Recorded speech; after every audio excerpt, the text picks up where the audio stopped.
میں نے کچھ سوالات نوٹ کیے ہیں جو میں ان تمام منکرین حدیث سے پوچھنا چاہتا ہوں، چاہے وہ محمد شیخ ہو، عبداللہ طارق صاحب ہو، یا کوئی بھی ہو، دنیا کے کسی کونے، کسی خطے اور کسی گوشے میں بیٹھتا ہو، اور اگر وہ منکرین حدیث میں سے ہے، واللہ میرے ان سوالات کے وہ جواب دے دے۔ اللہ اکبر، اللہ اکبر۔ سوالات یہ میرے کوئی نئے سوالات نہیں ہیں، یہ ائمہ نے اپنی کتابوں میں نقل کیے ہیں۔ سب سے پہلا سوال، ارکان اسلام 5 ہیں، آپ قرآن سے یہ ثابت کر کے بتا دیجئے کہ ارکان اسلام کتنے ہیں؟ 5 ہیں۔ یہ پہلا سوال ہے۔ چلیے آپ نے 5 ثابت کر دیا، بغیر شہادتین کے اقرار کے کوئی مسلمان نہیں ہو سکتا۔ چلیے شہادتین بھی مان لیتے ہیں، کم از کم دن بھر کی 5 نمازیں ہیں، اور ان نمازوں میں فجر میں 2، ظہر میں 4، عصر میں 4، مغرب میں 3، عشاء میں 4۔ یاد رکھیے گا میری بات کو۔ اس کے علاوہ جو سنتیں ہیں وہ نماز کی مکمل دعائیں، نماز کی مکمل دعائیں، اللہ اکبر تکبیر تحریمہ سے لے کر سلام تک۔ یہ خصوصاً میں محمد شیخ صاحب سے پوچھنا چاہتا ہوں کہ آپ جو نماز کا طریقہ بتلا رہے ہیں اپنے ویڈیوز میں، یہ لینگویج ہے سبمیشن ٹو دا ون جو اس کو کرا رہا ہے۔ تو ہمارا جو نماز کا طریقہ ہے وہ سٹارٹ اس یہاں سے ہوتا ہے، اللہ اکبر، یہ ہے نا جو کرتے ہیں نا، یعنی ہم یہ سٹارٹ کرتے ہیں اللہ کے سامنے کہ ہم ٹوٹل سبمیشن کی باڈی لینگویج شو کرتے ہیں اللہ کو۔ سٹارٹ یہاں سے ہوتا ہے انسان کی صلاح۔ تو سائیکولوجیکلی میں جب یہ کر رہا ہوں تو مجھے معلوم ہے کیوں کر رہا ہوں۔ یہ سمجھایا جا رہا ہے کہ ایک نان مسلم کو، اور ایک ایجوکیشن ہے ایز ویل، کہ سائیکولوجیکلی جب انسان مرد یا عورت اس پوزیشن میں ہے تو وہ سٹارٹ کر رہا ہے کہ میں اب جو کچھ آگے پڑھوں گا، یعنی آیت قرآن کی پڑھی جاتی ہے اس میں، اس سے پہلے باڈیلی لینگویج میں اور نفسیات۔ حج کا طریقہ احرام باندھنا، طواف کرنا، عرفات میں وقوف کرنا، مشعر حرام میں وقوف کرنا، منی میں 5 دن ٹھہرنا، آپ مکمل حج کا طریقہ عقل سے نہیں، صرف قرآن مجید سے ثابت کر کے بتلا دیجیے۔ اور آگے آئیے، بات یہی ختم نہیں ہوتی ہے۔ سورۃ الجمعہ کی آپ تلاوت کیجئے، سورۃ الجمعہ کی تلاوت کیجئے۔ آیت نمبر 9 میں اللہ نے کہا اذا نودی للصلاۃ من یوم الجمعۃ فاسعوا الی ذکر اللہ، جب جمعہ کے دن نماز کے لیے بلایا جائے تو تم اللہ کے ذکر کی طرف دوڑ جاؤ۔ سوال یہ ہے کہ جمعہ کے دن کب بلایا جائے گا؟ نماز کے لیے بلایا جائے گا، کب بلایا جائے گا، کیسے بلایا جائے گا؟ اگر آذان دے کے بلایا جائے گا آپ کہتے ہیں تو آذان ذرا قرآن سے ثابت کر کے ہمیں بتلائیے نا کہ آذان کا طریقہ قرآن میں کہاں ہے؟ کہاں ہے قرآن میں آذان کا طریقہ؟ کیسے بلایا جائے گا؟ فاسعوا الی ذکر اللہ، اللہ کہہ رہا، اللہ نماز کی طرف آنے کو نہیں کہہ رہا، اللہ کہہ رہا اللہ کے ذکر کی طرف دوڑو۔ اللہ اکبر۔ نماز ذکر ہے، یہ تو ثابت کر کے بتائیے آپ۔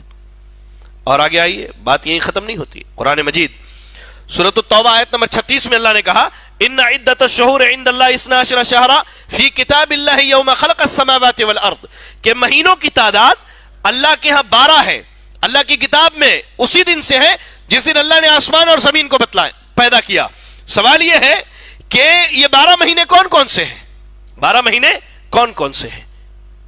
آپ مہینوں کے نام تو اپنے کیلنڈر میں محرم، صفر، ربیع الاول، ربیع الثانی، یہ نام کہاں سے لائے آپ نے؟ ان 12 مہینوں کا نام قرآن سے ثابت کیجئے۔ آگے اللہ نے کہا منہا اربعۃ حرم، ان میں 4 حرمت والے مہینے ہیں۔ یہ 4 حرمت والے مہینے کون سے؟ قرآن سے ثابت کیجئے۔ محمد شیخ نے تو ایک جگہ ثابت کرنے کی کوشش کی ہے، ایک ناقص کوشش کہہ لیجئے۔ صاحب نے حرمت والے 4 مہینے بتلائے ہیں، کہتے ہیں رمضان حرمت والا مہینہ ہے، شوال حرمت والا مہینہ ہے، ذوالقعدہ اور ذوالحجہ حرمت والا مہینہ ہے۔ اچھا آگے صحیح حدیث کا رد بھی کرتے ہوئے کہتے ہیں وہ پتہ نہیں لوگوں نے کیا کیا نام رکھ لیے ہیں۔ اللہ اکبر۔ صاحب رمضان حرمت والا مہینہ ہے، اس کی آپ دلیل کیا دیتے ہیں کہ رمضان میں حلال چیز ہمارے اوپر حرام ہو جاتا ہے، کھانا پینا، اس لیے حرمت۔ پہلے آپ رمضان کے روزوں میں کھانا پینا حرام ہے یہ ثابت کیجئے نا، اس کے بعد حرمت والا مہینہ ثابت کیجئے گا۔ اور رہا رمضان حرمت والا مہینہ ہے، عقلی دلیل کی ضرورت نہیں ہے، آپ نہ حدیث کو مانتے ہیں، آپ نہ سنت کو مانتے ہیں تو ہم آپ جیسے ناقص شخص کی عقل کو کیسے قبول کر لیں؟ شریعت اس کی اجازت نہیں دیتی. شریعت نے معصوم صرف اللہ اور اس کے رسول ہے، کائنات کی کوئی شخصیت نہیں ہے ہمارے نزدیک. تو آپ حرمت والے 4 مہینے رمضان، شوال، ذوالقعدہ، ذوالحجہ، آپ قرآن و حدیث سے قرآن سے ثابت کر دیجئے. حدیث تو آپ مانتے نہیں، تو آپ قرآن سے یہ ثابت کر کے بتلائیں کہ حرمت والے یہ 4 مہینے ہیں اور یہی 4 مہینے حرمت والے ہیں. اللہ اکبر. اور آگے آئیے قرآن مجید پڑھیے سورۃ المائدہ آیت نمبر 38. اللہ نے کہا السارق والسارقۃ فاقطعوا ایدیہما، چور اور چورنی، مرد چور ہو یا عورت چورنی ہو، ان دونوں کے ہاتھ کاٹ دو. اللہ اکبر. سوال یہ ہے کہ ہاتھ کتنا کاٹیں گے؟ سوال یہ ہے ہمارا کہ آپ ہاتھ کتنا کاٹیں گے؟ ہاتھ کا اطلاق یہاں سے لے کر کے یہاں تک ہوتا ہے کہ نہیں بھائی؟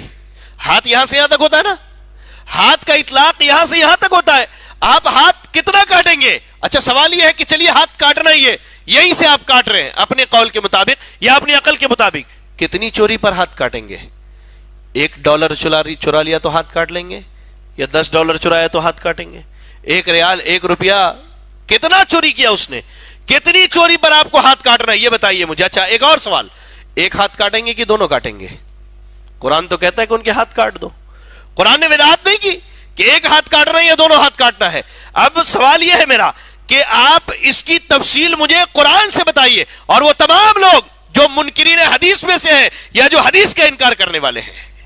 ایک اس سے اور بھی خطرناک مسئلہ ہے، آدمی جب سنت کا انکار کرتا ہے نا، در حقیقت وہ قرآن کا انکار کرتا ہے. واللہ وہ قرآن کا انکار کرتا ہے. کیوں؟ آئیے میں آپ کو بتلاؤں.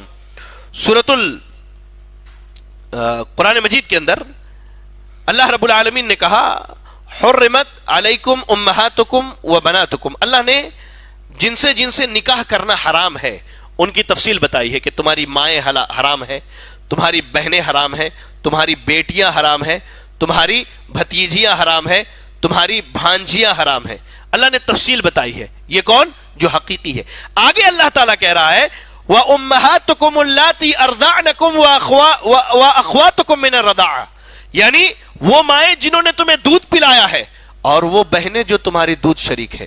آگے قرآن نے تفصیل نہیں بیان کی کہ دودھ شریک بیٹی سے نکاح حرام ہے یا حلال ہے. دودھ شریک بیٹی سے نکاح حرام ہے یا حلال ہے. دودھ شریک بھائی کی بیٹی سے نکاح حرام ہے یا حلال ہے. دودھ شریک بہن کی بیٹی سے نکاح حرام ہے یا حلال ہے. آگے اللہ نے حقیقی رشتوں کے حرمت کا بیان کیا ہے، لیکن دودھ شریک جو ہے ان کے رشتے میں صرف ماں اور بہن سے نکاح کو اللہ نے حرام قرار دیا ہے، اس کے بعد کسی رشتے کا ذکر نہیں ہے. تو اگر ہم حدیثوں کا انکار کر دیں اور سنت کو چھوڑ دیں تو ان سب سے نکاح حلال اور جائز سمجھنا ہوگا. اور قرآن مجید میں کہیں بھی یہ ذکر نہیں ہے کہ بھانجی اور خالہ کو ایک ساتھ نکاح میں رکھ سکتے یا نہیں رکھ سکتے، اور ایسے ہی بھتیجی اور پھوپھی کو ایک ساتھ نکاح میں رکھ سکتے یا نہیں. یہ حدیث نے بتلایا ہے کہ ایک نکاح میں بھانجی اور خالہ کو ایک مرد نہیں رکھ سکتا، ایسے بھتیجی اور پھوپھی کو نہیں رکھ سکتا. سوال یہ ہے کہ قرآن میں اگر یہ نہیں ہے تو آپ کی کیا رائے ہے اس کے بارے میں؟ کیا رائے ہے ان رشتوں کے نکاح کے بارے میں؟ آپ کی کیا رائے ہے؟ اور آگے آئیے قرآن مجید نے کہا، جیسا کہ میں نے پہلے بھی ذکر کیا، حرمت علیکم المیتۃ والدم ولحم الخنزیر. سورہ مائدہ کی آیت نمبر 3 میں اللہ نے کہا تمہارے اوپر مردار حرام ہے.